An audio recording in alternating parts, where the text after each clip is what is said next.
a senior advisor to Trump-Pence 2016 campaign. Good to see you, Boris. Good to see you. Thank you so much for joining us. So what is the answer? Why won't Donald Trump release his tax returns? It's the answer he's given. They're under audit. Their attorneys, including an attorney from Steptoe & Johnson, a leading law firm on tax policy, on tax law, that says that you should not release your tax returns if you're under audit. So it's established legal precedent, and Donald Trump has been saying this consistency now for months. What he has done, he's released 104 pages of a financial disclosure form that's extremely complete, much more complete than any tax return would be. So all the information out there has been poured over, and nothing's come out of it. So the media now is grasping for these tax returns. All right, so you're saying that 104 pages should suffice? Absolutely. Because it's basically telling you what his assets are, and, right. and it's sort of a blueprint about his taxes. Exactly, and that's what required of every candidate running for president. So he's following laws, rules, and regulations. Unlike the Clintons, she should be releasing her 33,000 emails that are supposed to be yoga and about wedding planning. I'd like to see those transcripts from the Wall Street speeches that she's been hiding. And also, of course, we all want to know what's going on with the Clinton Foundation and the Clinton Global Initiative. They had to restate 4 years of tax returns for the Clinton Foundation because they ended up taking in sovereign money after they said they wouldn't while Hillary Clinton was Secretary of State. Yeah, I want to talk to you about that, but let me just finish the circle here on Trump tax returns. Will we see them before the election? That's up to him and his attorneys. So that's his answer is once the audit is done, he'll release them. So if the audit is not done, then no. If it is, then, potentially. All right. Now, tomorrow, Donald Trump is expected to give a foreign policy address at Youngstown State University. You're billing this as a very important speech in terms of foreign policy. What are we going to learn? It's important foreign policy on national security and anti-terrorism. Look where this country is right now. 70% of folks now feel less safe than they did 8 years ago.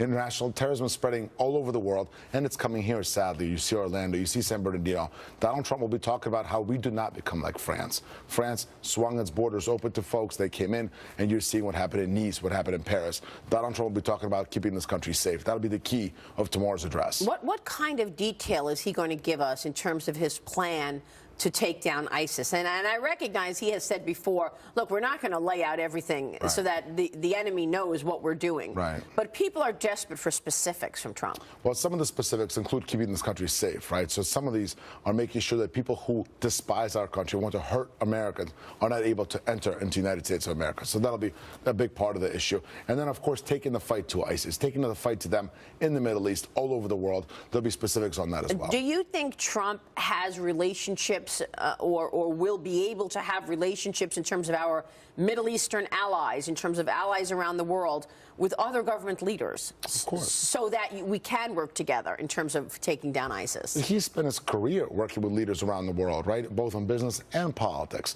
because when you have to conduct business overseas, there are political hurdles to jump over. So he spent his career working with people all over the world, China, Middle East, and he'll absolutely be able to do so much better than Hillary Clinton, Barack Obama. Look what's happened under the Clinton-Obama administration. Libya is a failed state. Syria is a failed state. ISIS was born under Hillary Clinton. She's the one to blame, and now she wants 4 or 8 more years. She shouldn't have it. Look, we know that Trump has lost some ground in the polls these last couple of weeks. Do you think he can still win this? 100%. 86 days to go. In the LA Times poll, within 1 point, he's outperformed every poll throughout the primary. He's absolutely going to win on November 8th. It's a binary choice, Maria, right? It's a binary choice between a failed individual and Hillary Clinton, who's failed everything from the D.C. bar to her job as Secretary of State, which should have been a tryout. She's failed at everything. American people are worse off because of her involvement in public office. Only the Clintons are better off, like Governor Pence said. And Donald Trump has been successful in actually bringing real new ideas on national security, on the economy, on making Americans' lives better and safe. You know, when you look at what's gone on, you have to notice that even Republicans have said, look, I can't consciously, with my conscience, vote for Trump. I mean, the party is clearly still fractured. I wouldn't say that. You look at Reince Priebus coming out with Donald Trump this past week in Pennsylvania. The party is absolutely behind Donald Trump. 14 million voters in the primaries. Are there some people who are writing letters and making statements? Well, yeah, maybe they want to get on TV or they want to have their voice heard, and that's their prerogative. But it's not helping the American people. It's not helping defeat Hillary Clinton. We're gonna talk about Trump's economic plan, his tax plan versus Hillary Clinton's tax plan, coming up in the program. But you mentioned the Clinton Foundation.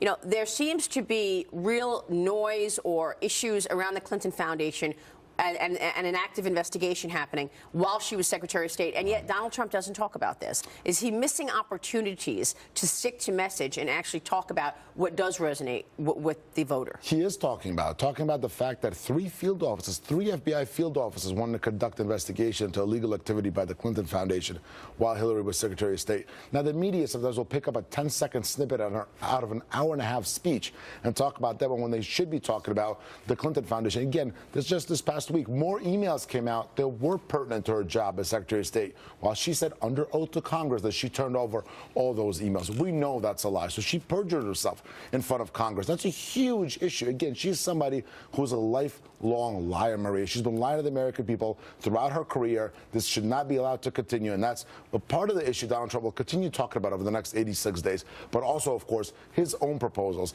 our campaign's proposals for making this country better, safe, richer, and great again. And Peter Schweitzer, who wrote, Clinton Cash, basically said one of the most troubling issues while she was Secretary of State is selling uranium to the Russians, and then you saw Russia send hundreds of millions of dollars, hundreds of thousands of dollars, rather, pardon me, to the Clinton Foundation. This has been ridiculous narrative by the left that Donald Trump has sometimes to Russia. Even they've pulled me into it because I was born in Russia and came here when I was 11.